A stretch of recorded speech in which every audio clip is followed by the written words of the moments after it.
કાંકરેજના ઉંબરી ગામે વીજ કરંટથી માતા પુત્ર પાડોશીની બાળકી સહિત 3ના મોત। બનાસકાંઠા જિલ્લાના કાંકરેજ તાલુકાના ઉંબરી ગામે વીજ કરંટ લાગવાની ઘટના સામે આવી છે, ત્યારે કાંકરેજ વિસ્તારમાં હડકંપ મચી જવા પામ્યો છે।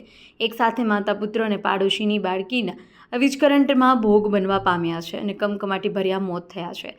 કરંટનો ભોગ બનેલા વાઘેલા અત્તરબા ચક્કુભા ઉંમર વર્ષ 38, વાઘેલા રોહિતબા ચક્કુભા ઉંમર વર્ષ 5, વાઘેલા વિદ્યાબા રાજુભા ઉંમર વર્ષ 4 અને જો કે સાંજના સમય ખેતરમાં કામ કરી રહ્યા હતા, જેમાં બાળકો પણ સાથે રમતા હતા, જેમાં એક બાળકને સૂટ લાગતા માતા અંતરબા વાઘેલા પોતે બચાવવા જતાં એમને પણ કરંટ લાગ્યો। એમનું ત્રીજું બાળક પણ વીજ કરંટનો ભોગ બનતા ત્રણેય મોતને ભેટ્યા અને આજુબાજુના લોકોને જાણ થતાં તાત્કાલિક અસરથી વીજ પુરવઠો બંધ કરાવી મૃતકોને શિહોરી ખાતે આવેલ સરકારી હોસ્પિટલના પીએમ અર્થે ખસેડવામાં આવ્યા।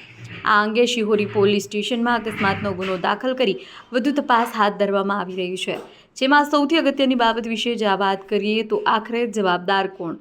શું વીજ કંપની કોઈ બેદરકારી દાખવી કે પછી કોઈ અન્ય કારણ? એ અંગે પોલીસ તપાસ બહાર આવશે। પરંતુ હાલમાં તો કાંકરેજ તાલુકાના ઉંબરી ગામમાં એક જ જગ્યાએ એક જ પરિવારના 2 બાળકો, એક મહિલાના મોતને લઈ ભારે શોકની કાલીમાં છવાઈ ગઈ છે। અહેવાલમાં ન્યૂઝ ચેહર સિવાઘેલા, કાંકરેજ, બનાસકાંઠા।